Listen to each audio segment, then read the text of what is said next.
ಕಳೆದ ವಾರ ನಾವು ಧ್ಯಾನ ಮಾಡ್ತಾ ಇದ್ವಿ. ಏನು ಧ್ಯಾನ ಮಾಡಿದ್ರಿ? 15 ದಿವಸದಿಂದ ಮರ್ತೋಗ್ಬಿಟ್ರ? ಭಯಂಕರ ಅಪ್ಪ. Praise the lord, hallelujah. ನಿಧಾನವಾಗಿ ನೆನಪಾಗ್ತಾ ಇದೆ. Praise the Lord. ಸೊ ಯಾವಾಗ ಒಂದು ವಿಷಯದಲ್ಲಿ ಈಗ ಯಾವುದಾದ್ರೂ ಒಂದು ವ್ಯಕ್ತಿ ಹತ್ರ ಪದೇ ಪದೇ ಮಾತಾಡುವಾಗ ಅವರ ಧ್ವನಿ ಕೇಳಿಸಿದ ತಕ್ಷಣ, ಈಗ ಮೊಬೈಲಲ್ಲಿ ಅವ್ರ ಹೆಸರೆಲ್ಲ ಫೀಡ್ ಮಾಡ್ಕೊಬಿಡ್ತೀವಿ, ಗೊತ್ತಾಗ್ಬಿಡುತ್ತೆ. ಮೊದಲೆಲ್ಲ ಲ್ಯಾಂಡ್ಲೈನ್ ಅಲ್ವಾ, ಸೊ ಫೋನ್ ಬಂದಾಗ ಆ ಸ್ವರ ಕೇಳ್ತಾನೆ ಗೊತ್ತಾಗುತ್ತೆ ನಮಗೆ, ಡ್ಯಾಡಿನ, ಮಮ್ಮಿನ, ಅಣ್ಣನ, ತಮ್ಮನ.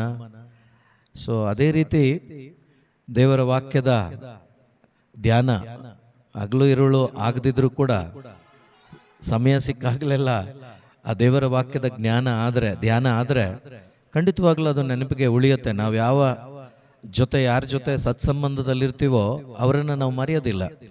ಸೊ ನೀವು ಕೂಡ ಮರಿಬಾರ್ದು. ಅದನ್ನು ಮರೆತರೆ ನಮ್ಮ ಜೀವನ ಧ್ಯಾನ ಎಲ್ಲ ವ್ಯರ್ಥ ಆಗ್ಬಿಡುತ್ತೆ. ಹಂಗಾಗಬಾರ್ದು. Praise the lord, hallelujah. ನೋಡೋಣ ಯಾವತ್ತು ನೀವು ಸಿಡಿಲ ಮರಿಗಳ ಥರ ಎದ್ದೇಳ್ತೀರಾ ಅಂತ. Praise the lord, hallelujah, hallelujah. So ನಾನು ಕಳೆದ 15 ದಿವಸದಿಂದ ನಾವು ಧ್ಯಾನ ಮಾಡ್ತಾ ಇದ್ವಿ. ದೇಹ ಸಂಬಂಧವಾದ ದುರಿಚ್ಛೆಗಳು 3. ಈ ಪ್ರಪಂಚದಲ್ಲಿ ಒಬ್ಬ ನರಕಕ್ಕೆ ಹೋಗ್ಲಿಕ್ಕೆ ಈ 3ರಲ್ಲಿ ಯಾವುದರಲ್ಲಾದ್ರೂ ಒಂದರಲ್ಲಿದ್ರೆ ಸಾಕು, ಗ್ಯಾರಂಟಿ ಇದು. ಯಾಕಂದ್ರೆ ಈ 3ಅನ್ನ ಯೇಸು ಈ ಭೂಮಿಯಲ್ಲಿ ಜಯಿಸಿದ್ರು. ಆ 3ಅನ್ನ ಜಯಿಸಿ ಪರಲೋಕ ರಾಜ್ಯದಲ್ಲಿ ಸ್ವರ್ಗದ ಸಿಂಹಾಸನದಲ್ಲಿ ಅವರು ಜಯಭರಿತರಾಗಿ ಕುಳಿತುಕೊಂಡಿದ್ದಾರೆ. ಸೊ ಹೇಗೆ ಜಯಿಸೋದು ಅಂತ ಕೂಡ ನಮಗೆ ಮುಂದೆ ತೋರಿಸ್ಕೊಟ್ಟಿದ್ದಾರೆ. ನಮಗೆ ತೋರಿಸ್ಕೊಡ್ಲಿಲ್ಲ ಅಂದಿದ್ರೆ ಒಂದು ನೆಪ ಹೇಳ್ಬೋದಾಗಿತ್ತು, ಗೊತ್ತಿರಲಿಲ್ಲ ಅಂತ. ಹೌದಾ? ಯೇಸು ಯಾವುದನ್ನು ಕೂಡ ತೋರಿಸದೆ ಹೋಗ್ಲಿಲ್ಲ. ತೋರಿಸೋದು ಮಾತ್ರ ಅಲ್ಲ, ಅದಕ್ಕೆ ಬೇಕಾದ ಬಲ ಅಂದ್ರೆ ಪವಿತ್ರಾತ್ಮರನ್ನೇ ಕೊಟ್ಟಿದ್ದಾರೆ ಕೂಡ. ನಾವು ನೆಪ ಹೇಳಲಿಕ್ಕೆ ಆಗೋದೇ ಇಲ್ಲ ಇವತ್ತು. ಯಾರ ಮೇಲೆ? ದೇವರ ಮೇಲೆ. ದೇವರ ವಾಕ್ಯ ಹೇಳುತ್ತಲ್ವಾ, ನೀವು ದೇವರನ್ನ ಅರಿತಿದ್ರು ಅರಿಯದಂತೆ ಜೀವಿಸ್ತಾ ಇದ್ದೀರಾ. ದೇವರ ಬಗ್ಗೆ ನೀವು ದೇವರ ಅರಿವಿಲ್ಲ ಅಂತ ಹೇಳಲಿಕ್ಕೆ ಯಾವ ನೆಪವನ್ನು ಹೊಡ್ಲಿಕ್ಕೆ ನಿಮಗೆ ಸಾಧ್ಯನೇ ಇಲ್ಲ. ಪ್ರಕೃತಿಯನ್ನು ನೋಡುವಾಗ, ನೀವು ಇವತ್ತು ಜೀವಂತವಾಗಿ ಉಳಿದಿರುವುದನ್ನು ನೋಡುವಾಗ ನಿಮಗೆ ಗೊತ್ತಾಗಬೇಕು ದೇವರಿದ್ದಾರೆ ಅಂತೇಳಿ. ಆದರೆ ನಮಗೆ ವಾಕ್ಯಗಳ ಮೇಲೆ ವಾಕ್ಯಗಳು, ಸ್ವರ್ಗೀಯ ಮನ್ನ ಸುರಿಮಳೆಯಂತೆ, ಹೂಮಳೆಯಂತೆ ಸುರಿಸ್ತಾ ಇದ್ದಾರೆ ದೇವರು. ಆದರೂ ಕೂಡ ನಾವು ಆಲಸ್ಯಗಳಾಗಿದ್ದರೆ ಖಂಡಿತವಾಗಲೂ ಒಂದು ದಿವಸ ನಾವು ಲೆಕ್ಕ ಕೊಡಲೇಬೇಕು ಪ್ರಿಯರೇ. ಯಾಕಂದರೆ ನನ್ನ ಹತ್ರ, ಬ್ರದರ್ ಹತ್ರ, ಇನ್ನೊಬ್ಬರ ಹತ್ರ ಒಂದು ಎಕ್ಸ್ಕ್ಯೂಸ್ ಇರ್ಬೋದು, ಆದರೆ ದೇವರ ಮುಂದೆ ನಿಂತಾಗ ಯಾವ ಎಕ್ಸ್ಕ್ಯೂಸ್ ಇಲ್ಲ. ಬದುಕಿರುವಾಗಲೇ ನಮಗೆಲ್ಲ, ಸತ್ತ ಮೇಲೆ ಅಲ್ಲಿ ನಿಂತ್ಕೊಂಡಾಗ ಯಾವ ಎಕ್ಸ್ಕ್ಯೂಸ್ ಕೊಡೋಕ್ಕಾಗಲ್ಲ. ಖಂಡಿತ ಕೇಳ್ತಾರೆ. ಯಾಕೆಂದರೆ ನಮಗೆ ದೇವರೇ ಕಲಿಸ್ತಾ ಇರೋದು ಇದು. ಯಾವುದು ಬ್ರದರ್ ಬರ್ತಾ ಇದ್ದಾರೆ, ಸಿಸ್ಟರ್ ಬರ್ತಾ ಇದ್ದಾರೆ, ಇನ್ನೊಬ್ರು ಬರ್ತಾ ಇದ್ದಾರೆ, ಅವ್ರ ಮುಖಾಂತರ ಯಾರು ಕಲಿಸ್ತಾ ಇದ್ದಾರೆ? ದೇವರು ಕಲಿಸ್ತಾ ಇದ್ದಾರೆ.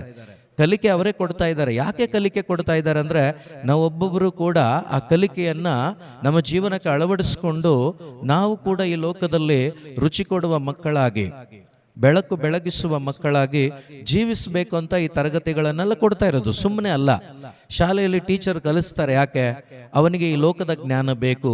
ಈ ಲೋಕದಲ್ಲಿ ಅವನು ಒಂದು ವ್ಯಕ್ತಿಯಾಗಿ ಒಂದು ವ್ಯಕ್ತಿತ್ವವನ್ನು ರೂಪಿಸ್ಕೋಬೇಕು, ತನ್ನ ಕಾಲ ಮೇಲೆ ತಾನು ನಿಂತ್ಕೋಬೇಕು, ತಾನು ಸಂಪಾದನೆ ಮಾಡಿ ತಾನು ಜೀವಿಸಬೇಕು ಅನ್ನೋದನ್ನ ಈ ಲೋಕದ ಜ್ಞಾನ ನಮಗೆ ಕಲಿಸುತ್ತೆ. ಅದೇ ಪ್ರಕಾರ ಆಧ್ಯಾತ್ಮಿಕವಾಗಿ ಈ ಒಂದು ಬೈಬಲ್ ನಮಗೆ, ದೇವರ ವಾಕ್ಯ ನಮಗೆ ಆಧ್ಯಾತ್ಮಿಕವಾಗಿ ಈ ಭೂಮಿಯಲ್ಲಿ, ಈ ಕತ್ತಲೆಯ ಪ್ರಪಂಚದಲ್ಲಿ ಹೇಗೆ ಜಯಭರಿತವಾಗಿ, ಆತ್ಮಿಕವಾಗಿ ಜಯಭರಿತವಾಗಿ, ಸೈತಾನನ ವಿರುದ್ಧ ನಾವು ಜಯಭರಿತವಾಗಿ ಜೀವಿಸಬೇಕು ಅನ್ನೋದನ್ನ ಬೈಬಲ್ ನಮಗೆ ಟೀಚ್ ಮಾಡುತ್ತೆ, ಕಲಿಸುತ್ತೆ. ಈ ಕಲಿಕೆ ನಾವು ನಮ್ಮ ಜೀವನದಲ್ಲಿ ಅಳವಡಿಸ್ಕೊಂಡಾಗ ಮಾತ್ರವೇ ನಾವು ನಿಜವಾದ ಕ್ರೈಸ್ತರಾಗಿ ಬದುಕಲಿಕ್ಕೆ ಸಾಧ್ಯ. ಆದ್ದರಿಂದಲೇ ಕಳೆದ ವಾರ ನಾವು ಧ್ಯಾನ ಮಾಡಿದ್ವಿ. ಸೊ ಎಷ್ಟು ಮಂದಿಗೆ ನೆನಪಿದೆಯೋ ಇಲ್ಲೋ ಗೊತ್ತಿಲ್ಲ, ಅದರಲ್ಲಿ 3 ಭಾಗಗಳನ್ನು ಯೇಸುನೇ ಹೇಳಿದರು. ಯೋಹಾನನ ಪತ್ರಿಕೆಯಲ್ಲಿ 1ನೇ ಅಧ್ಯಾಯದಲ್ಲಿ 1ನೇ ಪತ್ರಿಕೆ 2ನೇ ಅಧ್ಯಾಯ 16ನೇ ವಾಕ್ಯ ಓದ್ತೀರಾ? 1 ಯೋಹಾನ 2ನೇ ಅಧ್ಯಾಯ 16ನೇ ವಾಕ್ಯ.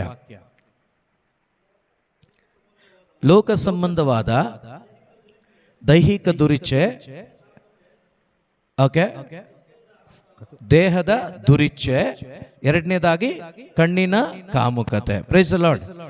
ಸೊ ದೇಹದ ದುರಿಚ್ಛೆಯ ಬಗ್ಗೆ ನೀವು ಬರ್ಕೊಂಡಿದ್ದೀರಾ? Last time ಬರ್ಕೊಂಡಿದ್ದೀರಾ? ಇದೆಯಾ? ಅದು ಮನೆಯಲ್ಲಿ ನೋಡಿ ಹೋಗಿ. ಇವತ್ತು ನಾವು ನೋಡೋಣ ಕಣ್ಣಿನ ಕಾಮುಕತೆ. Hallelujah, hallelujah. ಸೊ ಇವತ್ತು ಕಣ್ಣಿನ ಕಾಮುಕತೆ ಅಂದ್ರೆ ನಾವು ಇನ್ನೊಬ್ಬರನ್ನ ನೋಡಿ ಅವರನ್ನ ಶಾರೀರಿಕ ದುರಿಚ್ಛೆಯಿಂದ, ಶರೀರ ಸಂಬಂಧವಾದ ಆ ಕೆಟ್ಟ ದೃಷ್ಟಿಯಿಂದ ನೋಡೋದು ಮಾತ್ರ ಅಲ್ಲ ಪ್ರಿಯ ಸಹೋದರ ಸಹೋದರಿ. ನಮ್ಮ ಕಣ್ಣು ನೋಡಿದ್ದೆಲ್ಲ ಬಯಸ್ತದಲ್ವಾ, ಅದೇ ದುರಿಚ್ಛೆ. Praise the lord, hallelujah. ಸರಿ, ಬರ್ಕೊಂಡಾದ್ರೂ ನೋಡಿ ನನ್ನ. Praise the lord, hallelujah. So ನಮ್ಮ ಕಣ್ಣು ಏನೆಲ್ಲ ಬಯಸುತ್ತೋ ಅದೆಲ್ಲ ಬೇಕು ನಮಗೆ, ಇದೇ ದುರಿಚ್ಛೆ. ಈಗ ನೋಡಿ, ಆ 3 ಶೋಧನೆಗಳಲ್ಲೇ ಇದೆಲ್ಲ ಕ್ಲಿಯರ್ ಮಾಡಿದ್ದಾರೆ ಯೇಸು ಸ್ವಾಮಿ. ನೀವು ಲೂಕನ ಶುಭ ಸಂದೇಶ 4ನೇ ಅಧ್ಯಾಯ, ಅದರಲ್ಲಿ 1 by 1 ತುಂಬ ಚೆನ್ನಾಗಿ ಒಂದಾದ್ಮೇಲೆ ಒಂದು ಬರೆದಿಟ್ಟಿದ್ದಾರೆ.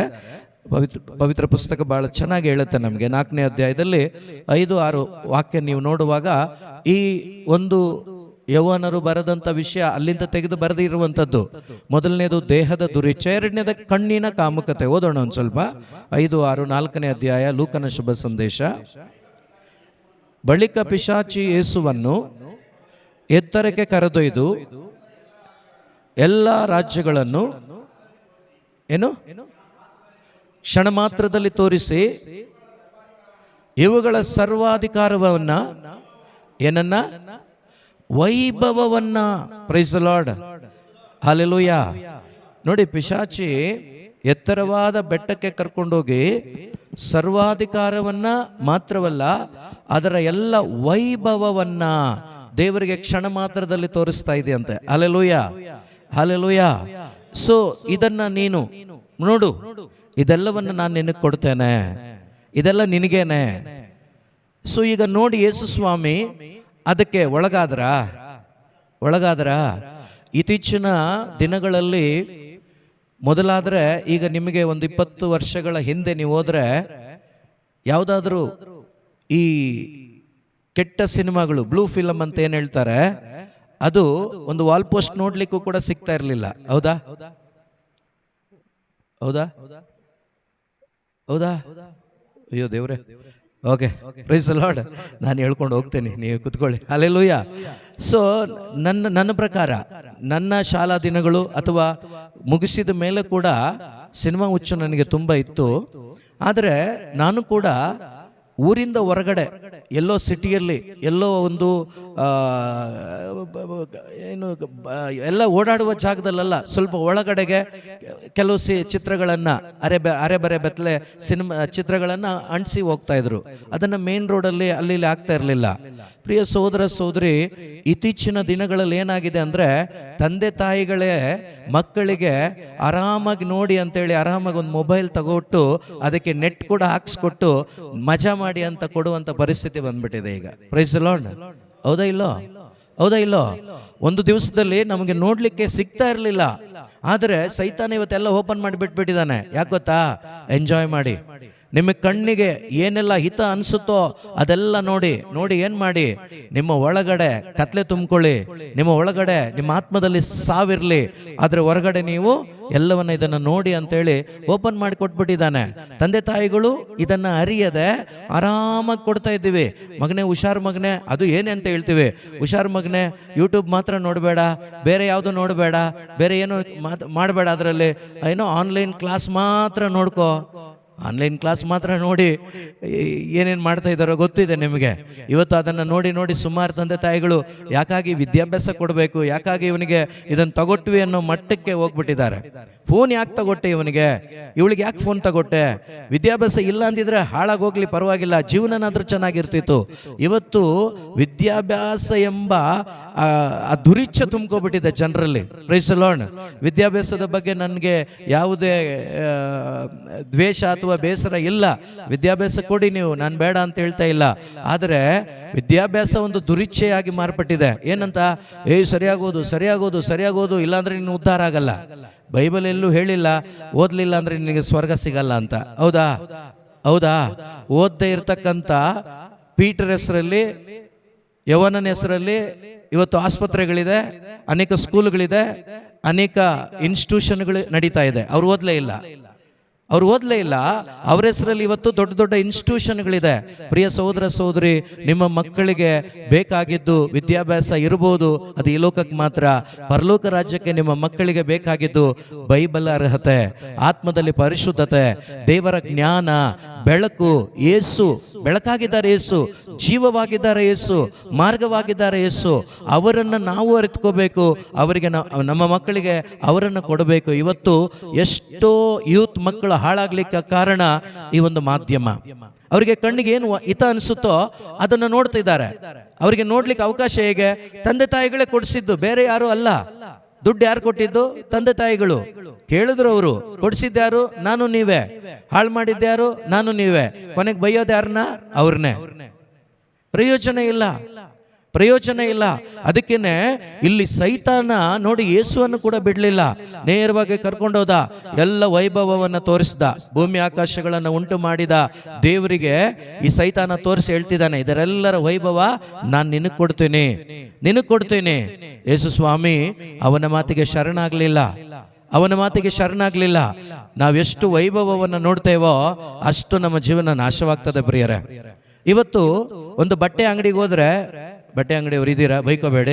ಬೈಕೊಂಡ್ರೆ ಏನು ಮಾಡೋಕ್ಕಾಗಲ್ಲ. ಸರಿ, ಪ್ರೈಸ್ ದಿ ಲಾರ್ಡ್. ಬಟ್ಟೆ ಅಂಗಡಿಗೆ ಹೋದ್ರೆ ಒಬ್ರು 15-20 ನಿಮಿಷದಲ್ಲಿ 1 ಗಂಟೆಯಲ್ಲಿ ಪರ್ಚೇಸ್ ಮಾಡಿದ್ದು ನೋಡಿದ್ದೀರಾ? ಆಗತ್ತಾ? ಆಗಲ್ಲ. ಯಾಕೆ ಹೇಳಿ? ನೋಡ್ತಾರೆ, ಇದಕ್ಕಿಂತ ಇನ್ನೊಂದು ಚೆನ್ನಾಗಿ ಕಾಣುತ್ತೆ, ಅದಕ್ಕಿಂತ ಇನ್ನೊಂದು ಚೆನ್ನಾಗಿ ಕಾಣುತ್ತೆ. ಕಾಣೋದಲ್ಲ, ಅದು ಸೈತಾನ ಚೆನ್ನಾಗಿ ಕಾಣಿಸೋಂಗ್ ಮಾಡ್ತಾ ಇದ್ದಾನೆ. ಹಾಲೆಲೂಯ. ಅವನು ಒಂದಕ್ಕಿಂತ ಒಂದು ಅವನು ಬಹಳ ಆಕರ್ಷಣೀಯವಾಗಿರುವಂತೆ ತೋರಿಸ್ತಾ ಇದ್ದಾನೆ. ಅದಕ್ಕೇನೆ ಹೊರಗಡೆ ಬರ್ಲಿಕ್ಕೆ ಮನಸ್ಸಿಲ್ಲ. ಇನ್ನು ಪ್ರಾರ್ಥನೆ ಎಲ್ಲಿಂದ ಆಗತ್ತೆ? ಇನ್ನು ಒಳಗಡೆ ದೇವರ ಜೊತೆ ಸತ್ಸಂಬಂಧದಲ್ಲಿ ಜೀವಿಸ್ಲಿಕ್ಕೆ ಎಲ್ಲಿಂದ ಸಾಧ್ಯವಾಗತ್ತೆ? ಪ್ರಿಯ ಸಹೋದರ ಸಹೋದರಿ, ಇವತ್ತು ದೇವರು ಹೇಳ್ತಾರಲ್ವಾ, ಕಣ್ಣೆ ನಿನ್ನ ದೇಹಕ್ಕೆ ದೀಪ. ಈ ಕಣ್ಣು ಕತ್ಲೆ ಆದ್ರೆ ನಿನ್ನ ಶರೀರವೆಲ್ಲ ಕತ್ತಲಮಯವಾಗಿರ್ತದೆ. ಅದೇ ಪ್ರಕಾರ ಇವತ್ತು ನಮ್ಮ ಅಂತರಂಗದ ಕಣ್ಣುಗಳು ಮುಚ್ಚಲ್ಪಟ್ಟಿದೆ. ಅದಕ್ಕೇನೆ ನಾವು ಒಳಗಡೆಯ ಸೌಂದರ್ಯವನ್ನು ನಾವು ನೋಡ್ತಾ ಇಲ್ಲ, ಹೊರಗಡೆ ಸೌಂದರ್ಯವನ್ನು ನೋಡ್ತಾ ಇದ್ದೀವಿ. ಹೊರಗಡೆ ಯಾವುದೆಲ್ಲ ಕಣ್ಣಿಗೆ ಚೆನ್ನಾಗಿ ಕಾಣುತ್ತೋ ಅದೆಲ್ಲ ಬೇಕು ಅನಿಸ್ತಾ ಇದೆ. ಇದು ಕಣ್ಣಿನ ದುರಿಚ್ಛೆಯಾಗಿದೆ. ಯಾರಿಗೆಲ್ಲ ಈ ಕಣ್ಣಿನ ದುರಿಚ್ಛೆ ಇರುತ್ತೋ ಯಾವತ್ತೂ ಕೂಡ ಅವರು ಆತ್ಮೀಕವಾದ ಕಣ್ಣುಗಳನ್ನು ತೆರೆದು ಆ ಆತ್ಮದಲ್ಲಿ ಯೇಸುವನ್ನು ಅನುಭವಿಸ್ಲಿಕ್ಕೆ ಅವ್ರಿಗಾಗೋದಿಲ್ಲ. ಉದಾಹರಣೆಗೆ ನೋಡಿ, ಏದೇನ್ ತೋಟದಲ್ಲಿ ಆದಿಕಾಂಡ ಪುಸ್ತಕದಲ್ಲಿ 3ನೇ ಅಧ್ಯಾಯದಲ್ಲಿ 6ನೇ ವಾಕ್ಯ ನೋಡಿ. ನೀವು 6ನೇ ವಾಕ್ಯ ಓದಿ, 3:6. ಆಗ ಮಹಿಳೆ ಈ ಮರದ ಹಣ್ಣು ನೋಡಿ. ಮೊದಲನೇದಾಗಿ ಯೇಸು ಏನ್ ಹೇಳಿದ್ರು 2:16 ದೇಹ ಸಂಬಂಧವಾದ ದುರಿಚ್ಛೆ ಮೊದಲನೇದು. ಇಲ್ಲಿ ಏನ್ ಹೇಳ್ತಾ ಇದ್ದಾಳೆ ಸೈತಾನ ಏನ್ ಹೇಳ್ತಾ ಇದ್ದಾನೆ? ಓದಿ ತೋರಿಸ್ಬಿಡ. ಈ ಮರದ ಹಣ್ಣು ಊಟಕ್ಕೆ ಏನಾಗಿದೆ? ಊಟ ಯಾವುದಕ್ಕೆ ತಿನ್ನೋದು ನಾವು? ಶರೀರಕ್ಕೆ, ಶರೀರದ ದುರಿಚ್ಛೆ. ಎರಡನೇದಾಗ ಅವಳು ಹೇಳ್ತಾ ಇದ್ದಾನೆ ನೋಟಕ್ಕೆ ಏನಾಗಿದೆ? ರಮಣೀಯವಾಗಿದೆ. ಹಾಲೆಲೂಯ. ನೋಡಿ ಎಷ್ಟು ಚೆನ್ನಾಗಿ ಪವಿತ್ರಾತ್ಮರು ಜೋಡಣೆ ಮಾಡಿ ಇಟ್ಟಿದ್ದಾರೆ, ಎಷ್ಟು ಚೆನ್ನಾಗಿ ನಮಗೆ ಕಲಿಸ್ಕೊಡ್ತಾ ಇದ್ದಾರೆ ನೋಡಿ. ಇಷ್ಟು ನಮಗೆ ತಿಳಿಸ್ಕೊಟ್ಟು ಕೂಡ ನಾವು ಅದೇ ಜಾಗದಲ್ಲಿ ಇದ್ರೆ ಹೊಡೆತ ಒಂದು ದಿವಸ ಗ್ಯಾರಂಟಿ. ನಷ್ಟಪಡೋದು ನಾವೇ. ದೇವರು ಕಲಿಸೋದು ಯಾಕೆ ಅಂದ್ರೆ ನಾವು ಆಗಿರುವ ಆ ಜಾಗದಿಂದ ಹೊರಗಡೆ ಬರಬೇಕು ಅಂತೇಳಿ, ನಾವು ಆಗಿರುವ ಪರಿಸ್ಥಿತಿಯಿಂದ ಹೊರಗಡೆ ಬರಬೇಕು ಅಂತ ದೇವರು ನಮಗೆ ಕಲಿಕೆ ಕೊಡೋದು. ನಾವು ಕೇಳಿಸ್ಕೊಂಡು ಕೂಡ ಪರವಾಗಿಲ್ಲ ಬಿಡು ಅನ್ನೋದಾದ್ರೆ ಖಂಡಿತ ಒದೆ ಬೀಳುತ್ತೆ ಪ್ರಿಯರೇ. ಯಾಕಂದ್ರೆ ದೇವರು ತನ್ನ ಮಕ್ಕಳನ್ನ ಶಿಕ್ಷಿಸ್ತಾರಂತೆ. ಯಾವ ತಂದೆಯಾದರೂ ಮಗನು ಕೆಟ್ಟ ದಾರಿಯಲ್ಲಿ ಹೋಗುವಾಗ ಹೊಡಿದೆ ಬಿಡ್ತಾನ? ವಾಕ್ಯ ಹೇಳುತ್ತೆ ಇಬ್ರಿಯರಿಗೆ ಬರೆದ ಪತ್ರಿಕೆಯಲ್ಲಿ. ಖಂಡಿತವಾಗ್ಲೂ ಪೆಟ್ಟು ಕೊಡ್ತಾರೆ. ಪೆಟ್ಟು ಕೊಡುವ ಮುನ್ನವೇ ಎಚ್ಚೆತ್ಕೊಂಡ್ರೆ ಆ ಪೆಟ್ಟು, ಅದರ ಅನುಭವ, ಆ ಒಂದು ಗ್ಯಾಪ್ ಬಚಾವಾಗ್ತೀರಾ. ಇಲ್ಲಾಂದ್ರೆ ಆ ಒಂದು ಸಮಯ ಇದೆಯಲ್ವಾ, ಆ ಒಂದು ಒದೆ ತಿಂದು ಅದರಿಂದ ಹೊರಗಡೆ ಬರುವಂತ ಸಂದರ್ಭ ಇದೆಯಲ್ವಾ, ಬಹಳ ಕಠಿಣವಾಗಿರ್ತದೆ, ಬಹಳ ಕಷ್ಟಕರವಾಗಿರ್ತದೆ. ಯಾಕಂದ್ರೆ ಹಂದಿಗೂಡಿಗೆ ಹೋದಾಗ ಅವನು ಹಿಂಸೆ ಪಟ್ಟ, ಬಟ್ ಹಂದಿಗೂಡಿಂದ ತಂದೆ ಬಳಿಗೆ ಬರುವ ತನಕ ಅವನ ಒಂದು ಜರ್ನಿ ಇದೆಯಲ್ವಾ, ಸುಲಭನಾ? ಹಲೋ, ಸುಲಭನಾ? ಬಹಳ ಕಷ್ಟ, ಬಹಳ ಕಷ್ಟ, ನರಕ ಯಾತನೆ ಅದು. ದಯವಿಟ್ಟು ನಾವು ಒಬ್ಬೊಬ್ರು ಅರ್ಥ ಮಾಡ್ಕೋಬೇಕು, ನಾವು ಒಬ್ಬೊಬ್ರು ಗ್ರಹಿಸ್ಕೋಬೇಕು. ಅದಕ್ಕೇನೆ ಇಲ್ಲಿ ಯೇಸುಗೆ ತೋರಿಸಿದಾಗ ಅವನು ಹೇಳ್ದ, ಈ ವೈಭವ ನನಗೆ ಬೇಡ, ಇದಕ್ಕಿಂತಲೂ ಮಿಗಿಲಾದ ವೈಭವ ನನ್ನ ತಂದೆ ನನಗೆ ಕೊಡ್ತಾರೆ. Hallelujah, hallelujah. ಶಾರೀರಿಕವಾದ ವೈಭವ ಯಾವತ್ತೂ ವೈಭವ ಆಗಲ್ಲ ಪ್ರಿಯರೇ. ನಿನ್ನ ಒಳಗಡೆ ಇದೆಯಲ್ವ ವೈಭವ, ಅದೇ ದೇವರ ವೈಭವವಾಗಿದೆ. ಆ ವೈಭವವನ್ನು ನಾವು ಎಕ್ಸ್ಪೀರಿಯನ್ಸ್ ಮಾಡೋರಾಗಬೇಕು, ಆ ಆನಂದವನ್ನು ಎಕ್ಸ್ಪೀರಿಯನ್ಸ್ ಮಾಡೋರಾಗಬೇಕು. ಆವಾಗ ಈ ಲೋಕದ ಯಾವುದೂ ಕೂಡ ಎಷ್ಟೇ ಅದು ರಮಣೀಯವಾಗಿದ್ರೂ ಕೂಡ ಅದನ್ನು ನಾವು ನೆಗ್ಲೆಕ್ಟ್ ಮಾಡೋಕ್ಕಾಗತ್ತೆ, ಅದನ್ನು ಡಿಲೀಟ್ ಮಾಡ್ಲಿಕ್ಕಾಗತ್ತೆ, ಅದನ್ನು ಓವರ್ಕಮ್ ಮಾಡಲಿಕ್ಕೆ ನಮಗಾಗತ್ತೆ. ಯೇಸು ಮಾಡಿದಾಗೆ ಯೇಸು ಅಲ್ಲಿ ಬೀಳಲಿಲ್ಲ, ಯೇಸು ಅಲ್ಲಿ ಬೀಳಲಿಲ್ಲ. ಯಾಕೆ ಬೀಳಲಿಲ್ಲ ಅಂದ್ರೆ, ನೀವು ಬೀಳಬೇಡಿ ಅಂತ ತೋರಿಸೋದಕ್ಕೋಸ್ಕರ. ನಾನು ಅದನ್ನು ಗೆದ್ದಿದ್ದೀನಿ, ನಾನು ಗೆದ್ದಿದ್ದೀನಲ್ವಾ, ನೀವು ಕೂಡ ಗೆಲ್ಲಬೇಕು, ನೀವು ಕೂಡ ಮಾಡಬೇಕು. ಅದಕ್ಕೆ ಯೇಸು ಜಕರಿಯನ ಗ್ರಂಥದಲ್ಲಿ ಹೇಳ್ತಾರಲ್ವಾ 4:6, ಈ ಕಾರ್ಯ ಆಗೋದು ನಿಮ್ಮ ಶಕ್ತಿಯಿಂದ ಅಲ್ಲ, ನಿಮ್ಮ ಸಾಮರ್ಥ್ಯದಿಂದ ಅಲ್ಲ, ನಿಮ್ಮ ಸೇನಾ ಬಲದಿಂದಲೂ ಅಲ್ಲ. ಯಾರ ಬಲದಿಂದ? ಪರಿಶುದ್ಧಾತ್ಮನ ಬಲದಿಂದ. Hallelujah, hallelujah, hallelujah. ಈ ಶೋಧನೆಯನ್ನ ಗೆಲ್ಲಿಕ್ಕೆ ನನ್ನ ಸ್ವಂತ ಪ್ರಯತ್ನದಿಂದ ಸಾಕಾಗೋದಿಲ್ಲ, ಸಾಧ್ಯವಾಗೋದಿಲ್ಲ. ಉದಾಹರಣೆಗೆ ಕಳೆದ ವಾರ ಬ್ರದರ್ ಕೂಡ ಹೇಳ್ತಾ ಇದ್ರು, ಈ ರಿಯಾಬ್ಗೆಲ್ಲ ಹೋಗ್ತಾರಲ್ವಾ, ಸ್ವಂತ ಪ್ರಯತ್ನದಿಂದ ಟ್ರೈ ಮಾಡ್ತಾರೆ. ನೀವು ಅಂಥವ್ರನ್ನ ನೋಡಿ, 3 ತಿಂಗಳು 6 ತಿಂಗಳು ಏನೋ ಕಷ್ಟಪಟ್ಟು ಇರ್ತಾರೆ, ವಾಪಸ್ ಬಂದು 6 ತಿಂಗಳಾದ್ಮೇಲೆ 8 ತಿಂಗಳಾದ್ಮೇಲೆ ಹಂಗಾಗ್ಬೇಕು ಅಂತ ನಾನು ಹೇಳ್ತಾ ಇಲ್ಲ, ಮತ್ತೆ ಅದೇ ಪರಿಸ್ಥಿತಿಗೆ ಬಂದಿರ್ತಾರೆ. ಅದಕ್ಕಿಂತ ಮೋಸವಾಗಿ ಬಂದಿರ್ತಾರೆ, ಅದಕ್ಕಿಂತ ಮೋಸವಾಗಿ. ಮೊನ್ನೆ ನನ್ನ ಜೊತೆ ಒಂದು ಸಹೋದರಿ ಹಂಚ್ಕೋತಾ ಇದ್ರು, ಏನಂತ ಗೊತ್ತಾ, ಅಣ್ಣ 6-7 ವರ್ಷದಿಂದ ಇರ್ಲಿಲ್ಲ, ಈಗ ಗೊತ್ತಿಲ್ಲದೆ ನಾನಿಲ್ಲದ ಸಂದರ್ಭದಲ್ಲಿ ಮತ್ತೆ ಅದೇ ಪ್ರಯತ್ನ ಮಾಡ್ತಾ ಇದ್ದಾರೆ, ಮತ್ತೆ ಹಾಗೆ ಹೋಗ್ತಾ ಇದ್ದಾರೆ. ನಾನು ಭಯಪಡಲಿಲ್ಲ, ನಾನು ಹೆದರ್ಲಿಲ್ಲ, ಇನ್ನೂ ಆಳವಾಗಿ ದಾಹದಿಂದ ಯೇಸುವಿನಲ್ಲಿ ಪ್ರಾರ್ಥಿಸ್ತಾ ಇದ್ದೀನಿ. ನೀವು ಕೂಡ ಪ್ರಾರ್ಥಿಸಿ. ಖಂಡಿತ ಪ್ರಿಯರೇ, ಪ್ರಾರ್ಥನೆಯಿಂದ, ದೇವರಾತ್ಮನಿಂದ ಒಂದು ವ್ಯಕ್ತಿ ಬಿಡುಗಡೆ ಹೊಂದಿದ್ರೆ ಮತ್ತೆ ಅವನ ಅದಕ್ಕೆ ಬೀಳೋದಿಲ್ಲ ಪ್ರಿಯರೇ. Hallelujah, hallelujah. ಯಾಕಂದ್ರೆ ಇದು ನನ್ನ ಸ್ವಂತ ಅನುಭವ. ನಾನು ಹೇಳಿದ್ದೀನಿ 40 ಸಿಗರೇಟ್ ಪರ್ ಡೇ ನನಗೆ, ಆದ್ರೆ ಇವತ್ತು ನನಗೆ ಇಷ್ಟ ಇಲ್ಲ, ಇನ್ನೂ ಎಲ್ಲ ಬಿಟ್ಬಿಟ್ಟಿದ್ದೀನ? ಇಲ್ಲ, ಸುಮ್ಮನೆ ಸುಳ್ಳು ಹೇಳಿ ಬದುಕಲಿಕ್ಕೆ ಆಗಲ್ಲ. ಬಲಹೀನತೆಗಳಿದೆಯಾ? ಇದೆ. ಕೊರತೆಗಳಿದೆಯಾ? ಇದೆ. ಆದ್ರೆ ಇದು ಆಗೋದಿಲ್ಲ ಬಿಡ್ಲಿಕ್ಕೆ. ಎಷ್ಟೋ ಸರಿ ಪ್ರಯತ್ನ ಪಟ್ಟಿದ್ದೀನಿ, ಚಾಕ್ಲೇಟ್ಗಳು ತಿಂದಿದ್ದೀನಿ, ಬಿಟ್ಬಿಡೋಣ ಅಂತೇಳಿ, ಆಗ್ಲಿಲ್ಲ. ಯಾರ್ಯಾರು ಏನೇನು ಹೇಳಿದ್ರು ಆಗ್ಲಿಲ್ಲ. ಆದ್ರೆ ಯೇಸುವಿಗೆ ಒಪ್ಪಿಸ್ಕೊಟ್ಟಾಗ ಯೇಸು ಒಂದು ಶಾರ್ಟಲ್ಲಿ ತೆಗೆದ್ರಲ್ವಾ, ಸುಮಾರು 20 ವರ್ಷಗಳಾಗಿದೆ, ಅದಕ್ಕೆ ಮೇಲೇನೂ ಆಗಿರ್ಬೇಕು. ಇವತ್ತು ನನಗೆ ಅದು ಆಸೆ ಬರ್ತಾ ಇಲ್ಲ. ಕಾರಣ ಪವಿತ್ರಾತ್ಮರು ತೆಗೆದಾಕಿದ್ದು, ಪವಿತ್ರಾತ್ಮರು ಮಾಡಿದ್ದು. ನಿಮ್ಮ ಜೀವನದಲ್ಲಿ ಪವಿತ್ರಾತ್ಮರು ಕಾರ್ಯ ಮಾಡಿದ್ರೆ ನೀವು ಖಂಡಿತವಾಗ್ಲೂ ಬಿಡುಗಡೆ ಪಡ್ಕೊಳ್ತೀರಾ. ಯಾಕಂದ್ರೆ ದೇವರ ಆತ್ಮ ಎಲ್ಲಿದಾರೋ ಅಲ್ಲಿ ಬಿಡುಗಡೆ ಇದೆ. ದೇವರ ಆತ್ಮ ಕೊಟ್ಟ ಬಿಡುಗಡೆ ಪರ್ಮನೆಂಟ್, ಅದು ಶಾಶ್ವತ. ಅದು ಮನುಷ್ಯನು ಮಾಡುವ ಪ್ರಯತ್ನಗಳು ಟೆಂಪರವರಿ. ಪವಿತ್ರಾತ್ಮರು ಮಾಡಬೇಕು. ಅದಕ್ಕೆ ಜೆರುಬ್ಬಾಬೆಲನಿಗೆ ದೇವರು ಹೇಳಿದ್ದು, ನಿನ್ನ ಶಕ್ತಿಯಿಂದ ಅಲ್ಲಪ್ಪ, ನಿನ್ನ ಸಾಮರ್ಥ್ಯದಿಂದ ಅಲ್ಲ, ನಿನ್ನ ಬಲದಿಂದ ಅಲ್ಲ, ನನ್ನ ಆತ್ಮನ ಬಲದಿಂದ ನೀನು ಕಟ್ತೀಯ. ಅದೇ ಪ್ರಕಾರ ಇಲ್ಲಿ ಈ ಕಣ್ಣಿನ ಕಾಮುಕತೆಯನ್ನ, ಈ ಕಣ್ಣಿನ ಇಚ್ಛೆಯನ್ನ ನೀವು ಓವರ್ಕಮ್ ಮಾಡಬೇಕಾದ್ರೆ ನಿಮ್ಮ ಬಲದಿಂದ ಖಂಡಿತ ಸಾಧ್ಯವಾಗೋದಿಲ್ಲ. ಕೆಲವ್ರಿಗೆ ನೋಡಿದೆಲ್ಲ ಬೇಕು ಇರುತ್ತೆ. ಈಗ ಬಟ್ಟೆ ಇದೆ ನನ್ನ ಹತ್ರ, ಯಾವ್ದಾದ್ರು ಹೊಸದ್ ಬಂದಾಗ ಅದು ಬೇಕೇ ಬೇಕು. Praise the lord, praise the lord. ದೇವರ ದಯದಿಂದ ಕಾಸಿದ್ದು ಕೊಂಡ್ಕೊಂಡ್ರೆ ಪರವಾಗಿಲ್ಲ, ಸಾಲ ಮಾಡಿ ತಗೊಳ್ಳೋರು ಎಷ್ಟು ಜನ ಇಲ್ಲ ಇದಾರ? ಇದೆಲ್ಲ ಇನ್ನೇನು ಇದೇ ಆಗತ್ತೆ ನೋಡಿ. ಚೆನ್ನಾಗಿರೋದೆಲ್ಲ ನನಗೆ ಬೇಕು ಅಂತ ಬಯಸೋರು ಪಲ್ಟಿ ಹೊಡೆದವರೇ ಎಲ್ಲ. ಚೆನ್ನಾಗಿರೋದೆಲ್ಲ ಬೇಕು ಅಂತ ಬಯಸಿದವರು ಮ್ಯಾಕ್ಸಿಮಮ್ ಪಲ್ಟಿ ಹೊಡೆದವ್ರೆ. ಉದಾಹರಣೆಗೆ 13ನೇ ಅಧ್ಯಾಯದಲ್ಲಿ ಅಣ್ಣ ತಮ್ಮ ಇಬ್ಬರಿದ್ದಾರೆ, ಅಬ್ರಾಮ ಮತ್ತು ಲೋಟ. ಅದರಲ್ಲಿ ಓದಿ ನೋಡಿ 5ನೇ ವಾಕ್ಯದಿಂದ, 13ನೇ ಅಧ್ಯಾಯದಲ್ಲಿ 5ನೇ ವಾಕ್ಯದಿಂದ ಓದ್ತೀರಾ ಸ್ವಲ್ಪ?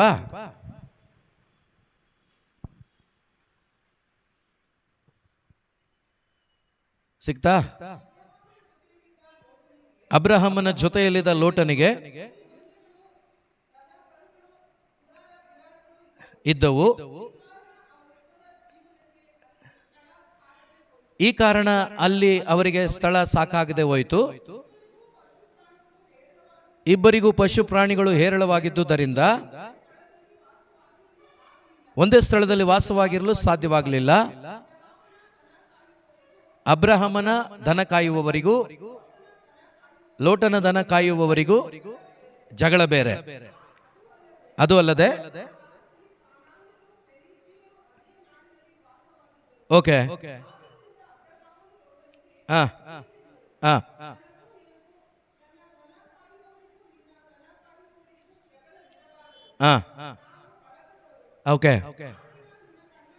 ನಾಡೆಲ್ಲ ನಿನ್ನ ಕಣ್ಣ ಮುಂದಿದೆ,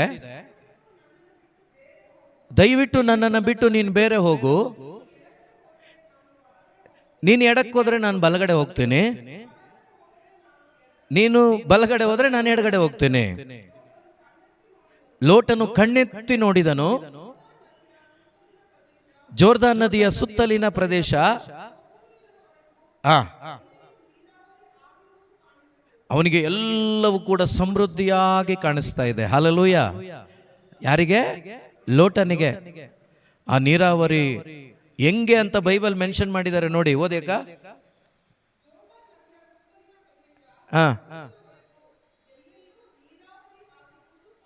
ಆಮೇಲೆ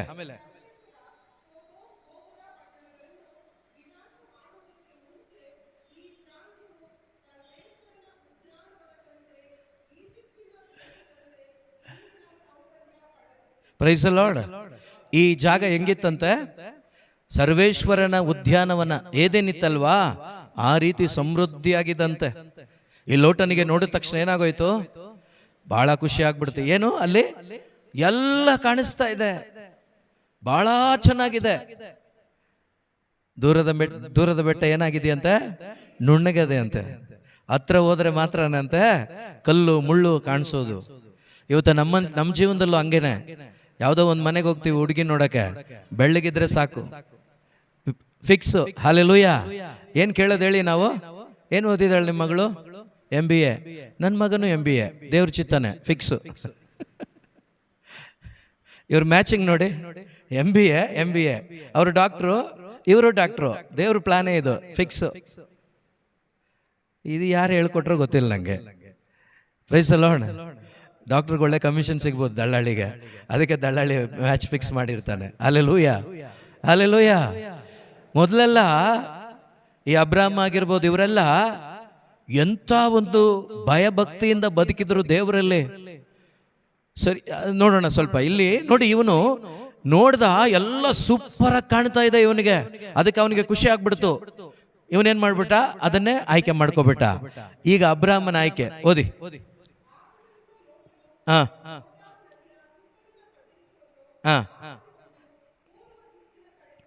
ಪೂರ್ವಕ್ಕೆ ಹೋದ ಅವನು. ಈಗ ಓಕೆ, ಅಬ್ರಾಹ್ಮನ ಎಲ್ಲಿ ವಾಸ ಮಾಡಿದ? ಕಾನಾನ್ ನಾಡಿನಲ್ಲಿ. ಓದಿ.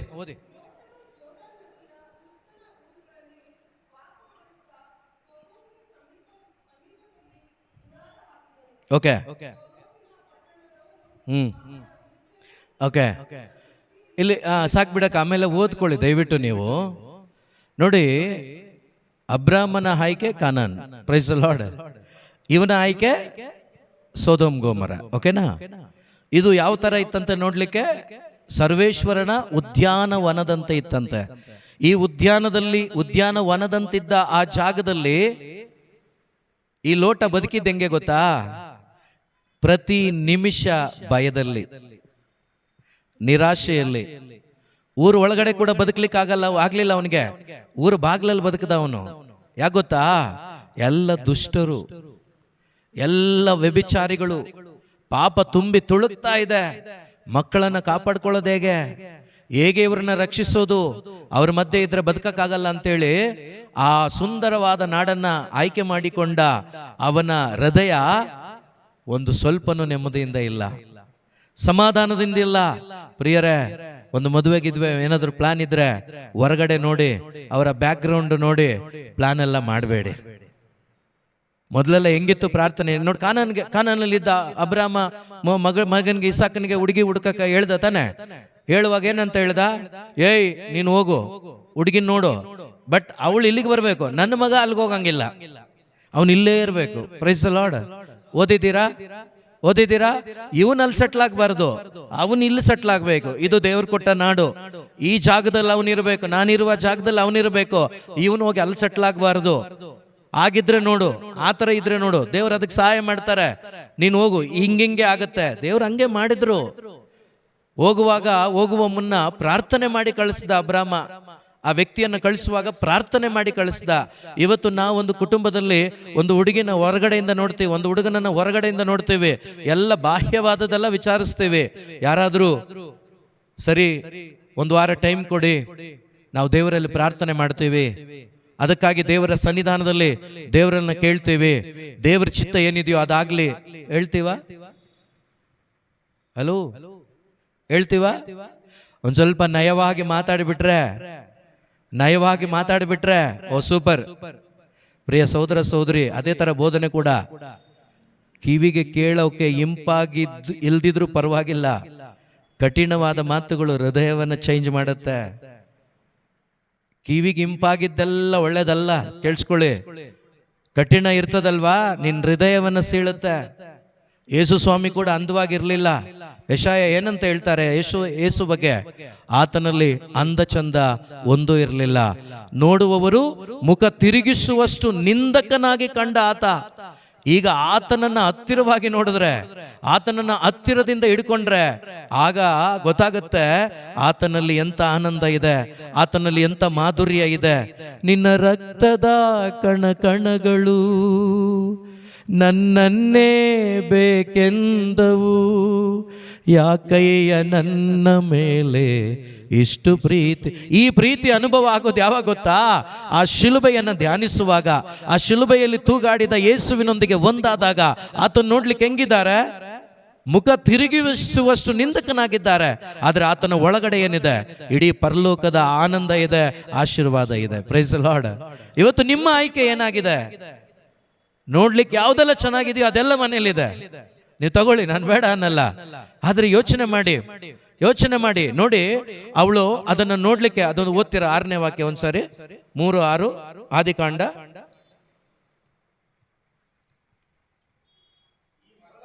ಈ ಮರದ ಹಣ್ಣು ಚೆನ್ನಾಗಿದೆ, ರಮಣೀಯವಾಗಿದೆ, ಜ್ಞಾನಾರ್ಜನೆಗೆ ಎಷ್ಟು ಆಕರ್ಷಣೀಯವಾಗಿದೆ ಎಂದು ತಿಳಿದು ತಿಂದಳು. ಇಲ್ಲಿ ಕೇಳಿಸ್ಕೊಳ್ಳಿ, ಇದನ್ನ ತಿಂದಳು. ಓಕೆ ಜೋಸಬಣ್ಣ, ಸಾಕು ಜೋಸಬಣ್ಣ. ಈಗ ನೋಡಿ, ಈಗ ನೋಡ್ಲಿಕ್ಕೆ ತಿನ್ಲಿಕ್ಕೆ ರುಚಿಯಾಗಿದೆ, ನೋಡ್ಲಿಕ್ಕೆ ರಮಣೀಯವಾಗಿದೆ. ಅದನ್ನ ತಿಂದ್ಲು ಅವಳು ಅಲ್ವಾ? ಈಗ ತಿಂದ ಕೂಡಲೇ ಅವಳ ಕಣ್ಣುಗಳೇನಾಯ್ತು? ಓಪನ್ ಆಯ್ತು. ಆದ್ರೆ ಆತ್ಮೀಕ ಕಣ್ಣುಗಳೇನಾಯ್ತು? ಮುಚ್ಚೋಯ್ತು. ನೀವು ಎಷ್ಟು ಲೋಕವನ್ನ ಸವಿತೀರೋ ನಿಮ್ಮ ಸ್ಪಿರಿಚುವಲ್ ಐಸ್ ಬ್ಲೈಂಡ್ ಆಗುತ್ತೆ, ಮುಚ್ಚಿ ಹೋಗುತ್ತೆ. ಇವತ್ತು ಎಷ್ಟು ಲೋಕವನ್ನು ಸ್ವಾದಿಸ್ತಿರೋ ನಿಮ್ಮ ಅಂತರಂಗ ಮುಚ್ಚಲ್ಪಡುತ್ತೆ. ಅಲ್ಲಿ ಯಾವುದೇ ಸ್ವರ ಕೇಳಿಸಲ್ಲ, ಯಾವುದೇ ದೇವರ ವಾಯ್ಸ್ ನಿಮಗೆ ಕೇಳಲಿಕ್ಕಾಗಲ್ಲ, ಅಲ್ಲಿ ಯಾವುದೇ ನೋಡ್ಲಿಕ್ಕಾಗಲ್ಲ, ಎಂಥದ್ದು ಆಗಲ್ಲ. ಇವಳು ಎಲ್ಲಿ ತನಕ ಆ ಹಣ್ಣನ್ನು ತಿಂದೆ ಸುಮ್ಮನೆ ಇದ್ಲೋ, ಅವಳ ಸ್ಪಿರಿಚುವಲ್ ಐಸ್ ಓಪನ್ ಆಗಿತ್ತು, ಅವಳಿಗೆ ಯಾವುದು ಕೆಟ್ಟದ್ದು ಗೊತ್ತಿರಲಿಲ್ಲ. ಯಾವಾಗ ಈ ಲೋಕವನ್ನು ಸವಿದ್ಲೋ, ಈ ಲೋಕ ಕಾಣ್ಲಿಕ್ಕೆ ಶುರುವಾಯಿತು, ಒಳಗಡೆ ಏನಾಯ್ತು? ಕತ್ಲೆ ತುಂಬಿಕೊಳ್ತು, ಸತ್ತೋದ್ಲು. ಕೆಲವೊಂದು ಹಣ್ಣುಗಳು ರುಚಿಯಾಗಿರ್ತದೆ ನೋಡ್ಲಿಕ್ಕೆ, ಕೆಲವೊಂದು ಹೆಣ್ಣುಗಳು ನೋಡ್ಲಿಕ್ಕೆ ರುಚಿಯಾಗಿರ್ತಾರೆ, ಕೆಲವೊಂದು ಗಂಡಸರು ನೋಡ್ಲಿಕ್ಕೆ ರುಚಿಯಾಗಿರ್ತಾರೆ. ತಿಂದು ನೋಡಿ ಸತ್ತೋಗ್ತೀರಾ. ಹಣ್ಣನ್ನು ತಿಂದ ಅವಳೇನಾದ್ಲು? ಸತ್ತೋದ್ಲು. ಆದ್ರೆ ಅವಳು ಕಂಡಿದ್ದಂಗೆ ರಮಣೀಯವಾಗಿ, ಬಹಳ ರಮಣೀಯವಾಗಿ. ಪ್ರಿಯ ಸಹೋದರ ಸಹೋದರಿ, ಇವತ್ತು ಎಲ್ಲವೂ ಕೂಡ ನೋಡ್ಲಿಕ್ಕೆ ಬಹಳ ಸುಂದರವಾಗಿದೆ. ಇಲ್ಲಿ ಲೋಟನು ಮಾಡಿದ ಅದೇ ಕೆಲಸ, ದೂರದಿಂದ ನೋಡ್ದ, ಓ ಸೂಪರ್ ಆಗಿದೆ, ಚೆನ್ನಾಗಿದೆ, ಹೋಗೋಣ ಅಲ್ಲಿ ಚೆನ್ನಾಗಿರುತ್ತೆ ಅಂತೇಳಿ ಯೋಚನೆ ಮಾಡ್ದ. ಅವನು ಬದುಕಿದಷ್ಟು ಕಾಲ ಅಲ್ಲಿ ಒಂದು ದಿವಸವೂ ಕೂಡ ನೆಮ್ಮದಿಯಾಗಿ ಬದುಕಲಿಲ್ಲ. ವಾಚ್ಮೆನ್ ತರ ಬದುಕದ ಅವನು.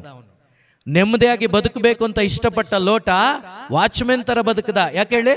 ಯಾವಾಗ ಬರ್ತಾನೋ, ಯಾವಾಗ ಏನ್ ಮಾಡ್ಬಿಡ್ತಾರೋ, ಯಾರು ಹಾಳು ಮಾಡ್ಬಿಡ್ತಾರೋ ಅಂತೇಳಿ ದಿನೇ ಒಳಗಡೆ ಭಯದಿಂದ ಅವನು ಕಾವಲುಗಾರನಾಗಿ ಬದುಕಲಿಕ್ಕೆ ಆಯ್ತು. ಆದರೆ ಕಾನಾನಿಗೆ ಬಂದಂತ ಅಬ್ರಾಮ ಸಮಸ್ಯೆಗೊಳಗಾದ್ರೂ ಕೂಡ ಬಹಳ ಸಂತೋಷದಿಂದ, ಬಹಳ ನೆಮ್ಮದಿಯಿಂದ, ಬಹಳ ಆನಂದದಿಂದ ಬದುಕಲಿಕ್ಕೆ ಅವನಿಗೆ ಸಾಧ್ಯವಾಯಿತು. ಅವನ ಹೆಂಡತಿ ಮೇಲೆ ಕೂಡ ಅನೇಕರು ಕಣ್ಣು ಹಾಕಿದ್ರು, ಆದ್ರೆ ಅವನು ಟೆನ್ಷನ್ ಮಾಡ್ಕೊಳ್ಳುವ ಅವಶ್ಯಕತೆ ಇರಲಿಲ್ಲ.